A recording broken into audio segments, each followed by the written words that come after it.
This is News at 11 on WCJB TV 20, your local station. We're just hours away from Hurricane Michael making the landfall in the Panhandle. And currently, as a Cat 3 storm is going to bring life-threatening storm surge on parts of the Gulf Coast. With it, dangerous winds, heavy rains. Chief Meteorologist Bill Quinlan's in the Weather Center to take a look at Michael's impact on north central Florida.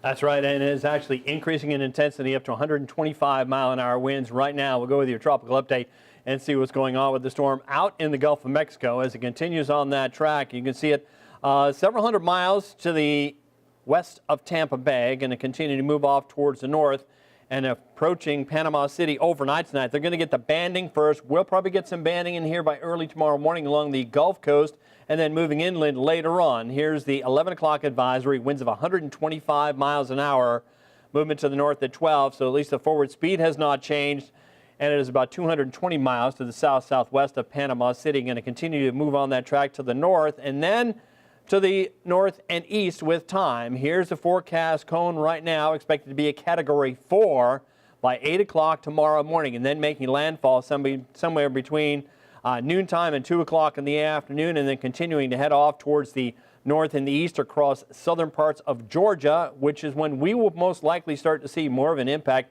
from the system. Watches and warnings along the coast have been extended up to the north, but here in north central Florida, you can see them still holding on with their tropical watches and warnings, tropical storm warnings from Lake City down to Crystal River out to the coastline near Cedar Key. Hurricane warnings along the coast from the town of Swanee northwards all the way around, and we're still looking at a storm surge issue here of 6 to 9 feet from Cedar Key all the way up to Keaton Beach, north of Keaton Beach, 9 to 13 feet. We'll be watching this very carefully and have an update on the forecast and what we can expect across north central Florida coming up in a few minutes. Evacuation orders are already in place for some parts of north central Florida. This includes mandatory evacuations for coastal communities in Levy and Dixie counties. TV 20's Bianca Villegas joins us live in the studio tonight to tell us why some Dixie County residents say they're preparing for the worst. In 2016, Hurricane Hermine ripped through Dixie County, flooding homes along the coast. Now emergency service workers say they're expecting the storm surge from Hurricane Michael to be even worse. This would be all underwater. Although hurricanes aren't new to Hope Rinke of Horseshoe Beach, I did stay through Hermine, and I caught the devil from everybody. she says she's not taking anything for granted with Hurricane Michael. This is our happy place, our zen.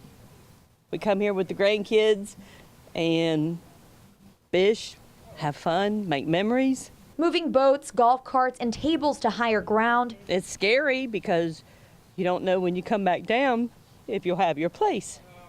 As coastal areas like this could see 6 to 9 feet of storm surge. According to emergency services, tropical storm force winds are also expected. The big urgency is there will be no 911 available, so no ambulance, no fire truck, no sheriff's office. So that's why we can't stress enough to heed the warning of mandatory evacuation and get to where you know you and your family will be safe. Some Horseshoe Beach residents are going to ride it out, but this time around, Hope is evacuating along with her neighbors. Take it serious. You know, if it's not bad, then fine. Leaving her home behind leaves some uncertainty.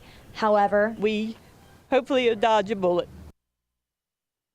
The county says they expect up to 6 inches of rainfall over the next day and a half. Reporting live in the studio, Brianna Villegas, TV 20 News. The Coast Guard is preparing by closing ports. All commercial port operations from Cedar Key to Tarpon Springs are suspended. The Coast Guard is also urging mariners to prepare their boats and heed all warnings. Search and rescue capabilities will be delayed as storm conditions worsen. The Coast Guard is also asking people to evacuate if necessary. Coastal areas of Levy County, including Cedar Key, Yankeetown, Fowler's Bluff, and Fanning Springs, are under mandatory evacuations. If you're in the path of Hurricane Michael and you need to leave your home, Airbnb has now activated what's known as its Open Homes program. The program will provide free housing in parts of Florida, Alabama, and Georgia through hosts who take in evacuees and emergency relief workers. Listings will be available for free until October 29th, but hosts can close their listings sooner. Homes in Marion and Alachua County are now available. For more information, go to our website, WCJB.com. People who live inland are preparing for the storm as well. A McIntosh resident stopped by Ward's supermarket to prepare for Michael after his experience with Hurricane Hermine. He says he wanted to stock up on essentials after seeing Michael's projected path. Hermine came through with a vengeance, really tore up Cedar Key and hit my area hard. I was without power for about 5 days. Just always be ready, always be preparing, never wait till the last minute. Some of the supplies you'll need to prepare for a hurricane are water, a 2-week supply of non-perishable food, flashlights, extra batteries, and a first aid kit. For more information on what you need to prepare for a hurricane, visit our website, WCJB.com. Additional shelters are now open for evacuees. In Alachua County, Grace Marketplace opened at 7 o'clock tonight. 3 shelters are now open in Columbia County. They're located at South Columbia Fort White Community Center, Westside Community Center, and Winfield Community Center. And in Suwannee County, an additional shelter opened at Beachville Advent Christian Church. For a full list of the shelters, go to our website. Schools throughout north central Florida are closing for Hurricane Michael, but not all of them. In Alachua County, Blue Pearl Academy's Millhopper campus will be closed Wednesday and Thursday. Newberry Christian Community School will also be closed Wednesday and Thursday. Alachua County Public Schools will be open. Bradford and Columbia County Public Schools will be closed on Wednesday and Thursday. In Union County, schools are closed for the rest of the week. And the University of Florida has issued closures for some of its facilities on Wednesday, including Cedar Key and Live Oak. A full list of school closures can be found at WCJB.com. If you need sandbags, additional locations are now open in north central Florida and Bradford County. You can pick up sandbags at the Emergency Management Maintenance Yard. In Columbia County, sandbags can be found at Columbia County Public Works, and Levy County has several different sandbag locations. They're located at the Yankeetown Water Plant, Inglis Municipal Building, Fowler's Bluff Fire Station, Cedar Key Community Center, and Rosewood Fire Station, and the Gulf Hammock Fire Station.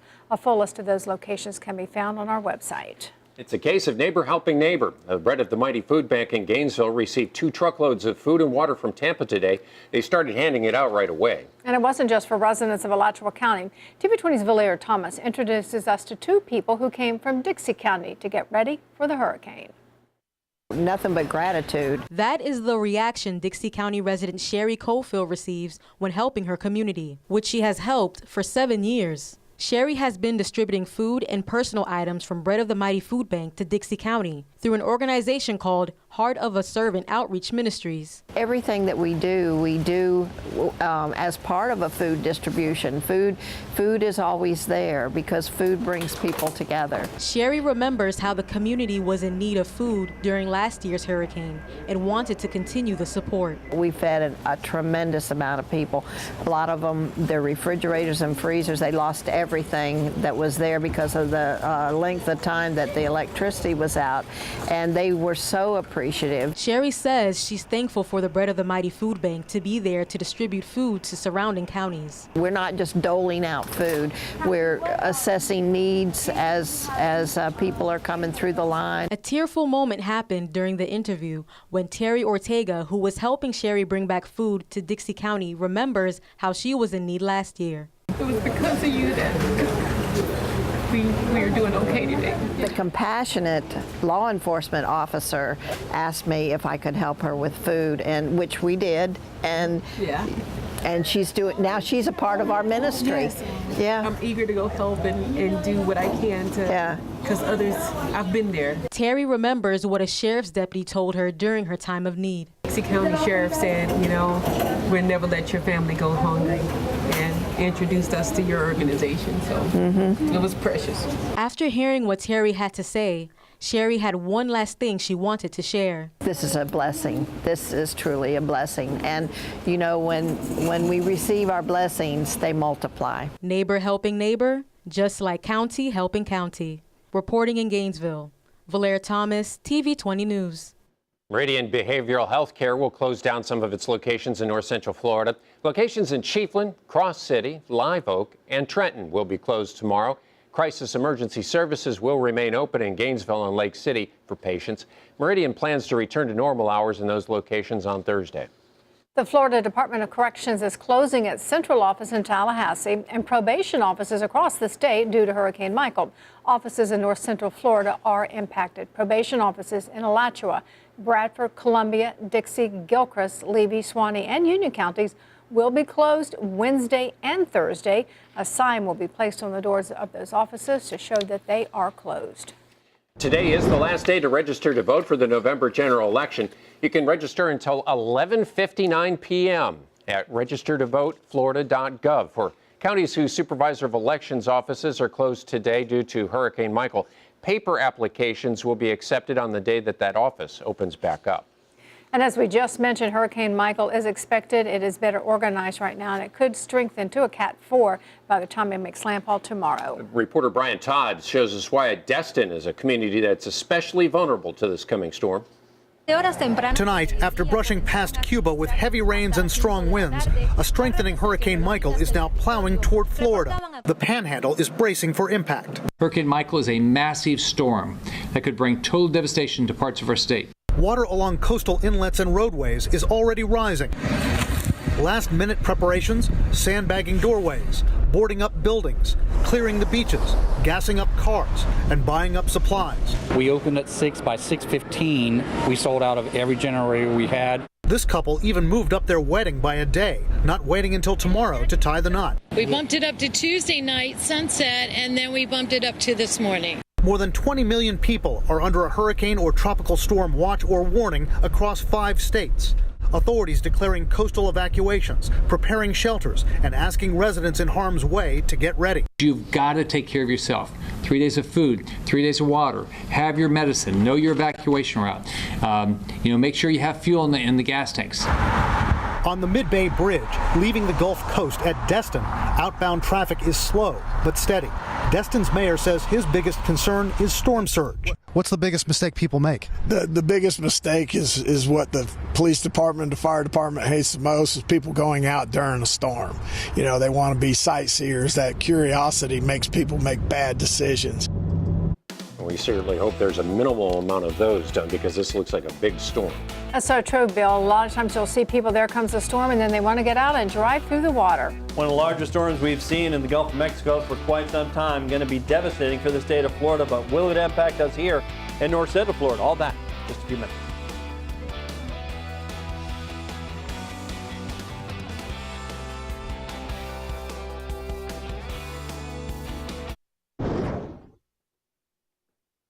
Michael continues to develop and strengthen in the Gulf of Mexico. You can see it just south of Panama City, going to continue to move off towards the north, and then a little bit of a drag to the north and the east with time.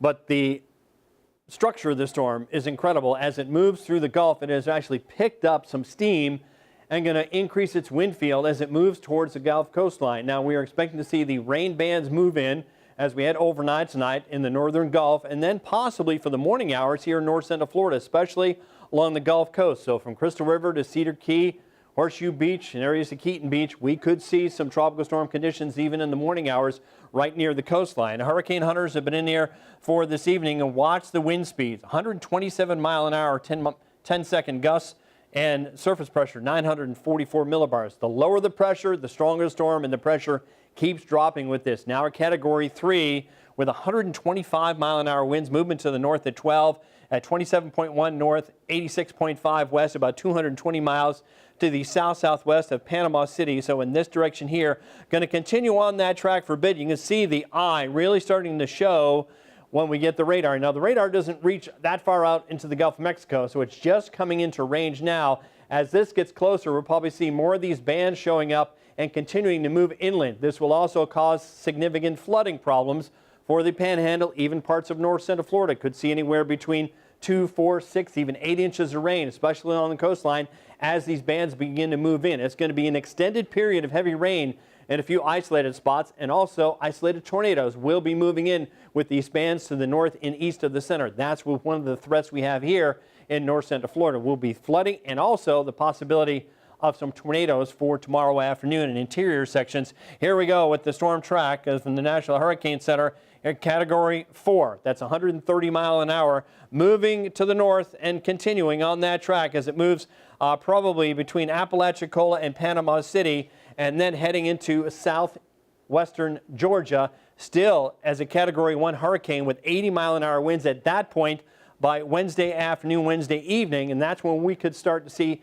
even more of an issue. Some of the wind field out there now, looking at one of the buoys, 47 mile an hour wind, 17 18-foot waves, 43-mile-an-hour winds there at the Air Force Tower, and 22-mile-an-hour winds at Cedar, almost 25 right now at Cedar Key. So the wind's beginning to pick up ahead of this system. It's going to continue to head off towards the north and the east, towards the Carolinas after that. And they'll be dealing with tropical storm conditions. Tropical storm watches and warnings along the southeastern coast of the U.S., north of Jacksonville. Of course, here in north central Florida, we're watching for the possibility of tropical storm conditions west of I-75. Some of those bands could produce some very heavy rain and dangerous winds and isolated tornadoes, and they will not be confined to the west of I-75. Some of those bands will be moving back out to the east, and that means we could see tornadoes across a widespread portion of north central Florida during the daytime tomorrow. Even though the wind field may not be as strong the further east you go, we're also looking at the possibility of that storm surge inundating folks along the Gulf Coast from Cedar Key northwards to Keaton Beach, 6 to 9 feet. We go 4 to 6 feet when you head south of Cedar Key down towards Crystal River. And here's that threat of tornadoes for tomorrow. What do we expect? Well, it's continuing to strengthen now, expected to be a Cat 4 prior to landfall in the central panhandle. Storm surge and tornadoes possible across north central Florida, and that severe weather could continue through parts of Thursday. Temperatures pretty mild. Showers and storms beginning to pick up a little bit more steam. You see the storm still about 250 miles to the south and west of Cedar Key. Moving onshore right in this area. By 8 o'clock in the morning, they'll already be receiving tropical storm force winds and then hurricane force winds through about 2 o'clock in the afternoon, weakening a bit as it heads towards the north. The question is going to be, how much wind are we going to get with this system as it pulls on by? Here's the wind field forecast as it moves in. We're looking at 80 to 90 mile an hour winds from Tallahassee back out to the north and the west here in north central Florida. Expect maybe 30 to 40 mile an hour winds, so tropical storm conditions are possible. 87 for tomorrow. It will be a warm day, humid day as we head through the afternoon hours. Showers and storms will increase in coverage, so watch out for that in the forecast. The extended outlook, we dry out for Friday, Saturday. Another chance of some showers by Monday and Tuesday. So this is going to be a devastating blow for folks in the Panhandle for tomorrow. They'll have to watch this very carefully, and they should have already evacuated because by tomorrow morning, it's going to be too late. You think of areas too like St. George Island, what will happen there? It could actually get reformed if this storm is as strong as it possibly could be, and it actually hits a little bit more towards the east. That could do a devastating aspect of tearing that island apart. Oh, goodness. Thanks, Phil. That's big. Well, last-minute preparations are still being made ahead of Hurricane Michael making landfall. And for Leon County residents, it involves gasoline. Neola Matthews shows us how hard it was for some to find any gas. If you're looking for gas around here, it may take you a while, especially around this busy portion of Thomasville Road, where I spoke to several frantic residents running into empty pumps. Heavy traffic on the roads while many still prepare. Last-minute errands and a race to find resources. The pumps at this Sunoco gas station went dry on Monday, and like many others in the area, they're now only offering diesel fuel. Everybody is somewhere. You gotta wait in line. The gas is being sold out. All the water, except my water in the carport. Gas station managers say they're trying to restock as fast as possible, already witnessing irritation, and fights break out at the pump. Several gas stations in the area tell me they're still waiting on their trucks to arrive so they can restock on fuel, but at this time, they're still not sure when that will happen.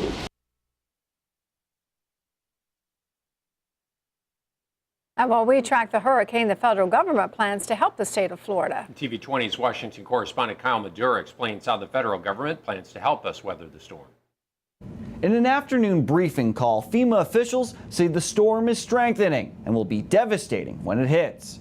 They say those in its path should get out and warn that the window to do so safely is rapidly closing. At least 500,000 people are under mandatory or voluntary evacuation orders. Major damage is expected to power, wastewater, and transportation services. Here's what the president had to say earlier in the day. So we are very well prepared. FEMA's ready. We're all ready.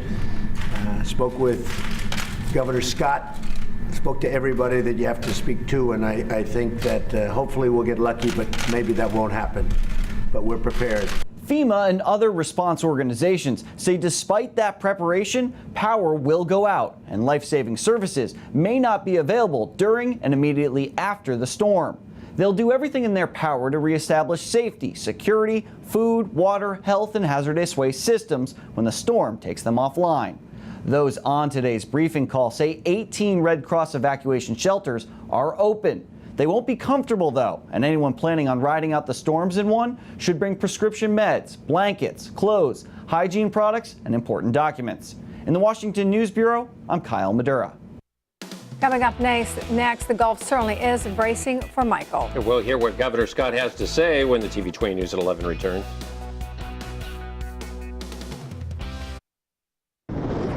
Hurricane Michael is now a dangerous Category 3 storm and threatening to become even stronger as it approaches the Panhandle. Natasha Chen is in Panama City Beach with the latest.